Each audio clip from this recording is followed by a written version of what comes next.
আসসালামু আলাইকুম। ধরেন যদি নবাব সিরাজউদ্দৌলা পলাশির যুদ্ধে জিতে যেতেন, তাহলে বর্তমান বাংলাদেশের প্রেক্ষাপট আসলে কিভাবে উন্নত।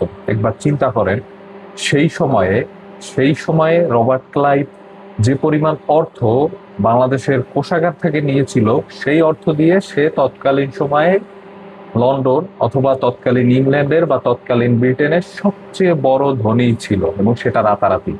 অর্থাৎ বাংলাদেশের কোষাগারে যেই পরিমাণ টাকা ছিল, সেটা তাকে একটা দেশের সর্বোচ্চ ধনীতে পরিণত করে। সুতরাং আমরা যদি খেয়াল করি, তার মানে কি পরিমাণ অর্থ আমাদের ছিল এবং সেই অর্থ মূল্য মান কতটা ছিল।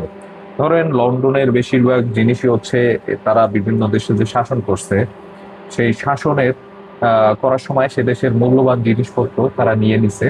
ঠিক সেম ইংরেজ শাসনটা মূলত শুরু হয় ভারত উপমহাদেশে নবাব সিরাজউদ্দৌলার পলাশি যুদ্ধের মধ্য দিয়ে।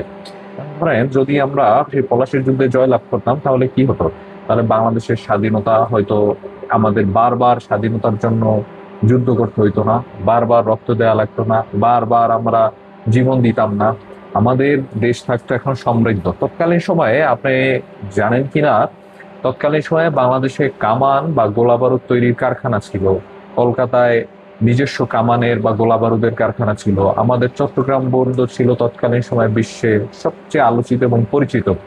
এইখানের এইখানের জাহাজ যেটা দিয়ে, অর্থাৎ চট্টগ্রামে যে জাহাজ নির্মাণ হইতো, সেই জাহাজ দিয়ে আপনার ওসমানীয় সাম্রাজ্যের নৌবাহিনী গঠন করা হইতো। অর্থাৎ তাদের যে শক্তিশালী জাহাজ ছিল, সেটাও হচ্ছে বাংলাদেশের চট্টগ্রাম থেকে যাইতো। তার মানে আমরা জাহাজ শিল্পে এখনো যেমন অনেক শক্ত অবস্থানে আছি, ঠিক এই ওইটা শুরু হয়েছে নবাব সিরাজউদ্দৌলার ওই সময়। আমাদের সাথে বহির্বিশ্বের একটা অন্যরকম এখন সম্পর্ক থাকতো, কারণ দক্ষিণ এশিয়ার যদি কোনো উন্নত দেশ থাকতো, সেটা হয়তো বাংলাদেশ। এবং এই বাংলাদেশের আয়তন এত ছোট থাকতো না, এটা থাকতো অনেক বড়। আমরা যদি খেয়াল করি, বাংলা, বিহার, উড়িষ্যা সব মিলিয়ে প্রায় 5 লক্ষ বর্গ কিলোমিটারের মতো একটা দেশ থাকতো। এবং আমার যা ধারণা, যদি সেই সময় আমরা এই যুদ্ধে না হারতাম, তৎকালীন সময়ে ভারত উপমহাদেশের সব থেকে শক্তিশালী রাজ্য হতো বাংলা। কেননা এই ব্রিটিশরা যখন শাসন করছে, তাদের সব থেকে বড় বিস্ফোরা ছিল হচ্ছে এই বাংলাদেশের লোকজন। কারণ তৎকালীন সময় ভারতের রাজধানী ছিল 1912 সাল পর্যন্ত কলকাতা, এবং যতগুলো আন্দোলন হয়েছে সবগুলো আন্দোলনের নেতৃত্বে বাঙালিরা ছিল।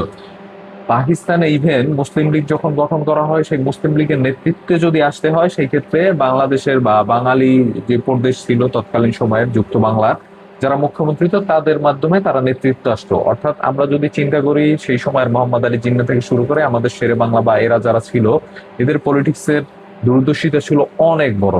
সো আমরা যদি খেয়াল করি, সেই সময় আমাদের 50,000-এর মতো সৈন্য ছিল, আমাদের 10,000 ঘোড়া ছিল, ঘোড়া সাওয়ার ছিল, আমাদের হাতি ছিল শয়ে শয়ে, আমাদের গোলা বারুদের কারখানা ছিল। আমাদের অর্থনীতিতে আমরা ছিলাম সব থেকে সমৃদ্ধ একটা দেশ।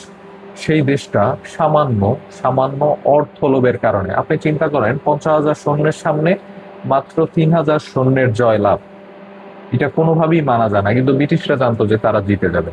কেন জানতো? কারণ আমাদের বাঙালিদের মধ্যে ছিল অর্থ লিপ্স, ছিল নারী লোভী, নারীদের প্রতি লোভ লালসা।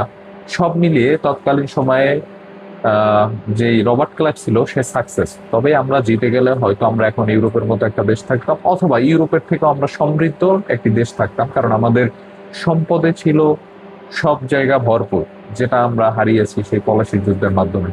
নবাব শেষ পর্যন্ত চেষ্টা করেছেন, কিন্তু তার হয়তো বয়স কম ছিল, সে তার বয়সের কারণে তার দূরদর্শিতার অভাব ছিল। বাট সে যদি একটু চালাক হইতো, সে সে যদি 2-3 জন তার সাথে যারা বেইমানি করছে, যারা বিশ্বাসঘাতকতা করছে, এর আগেও তারা করছে, তাদেরকে কিন্তু ক্ষমতা থেকেও সরানো হয়েছে, কিন্তু ঠিক যুদ্ধের আগে আবার তাদেরকে নিয়ে আসা হয়েছে, কারণ তারা পুরাতন লোক। সো নবাবের যদি একটু কঠোর মানসিকতা থাকতো, সে 2-3 জনকে ফাঁসি দিত, হয়তো আমাদের এই বাংলা এরকম নোংরা থাকতো না, বা আমরা বিশ্বের একটি শক্তিশালী জাতি হিসেবে নিজেদেরকে প্রতিষ্ঠা করতে পারতাম।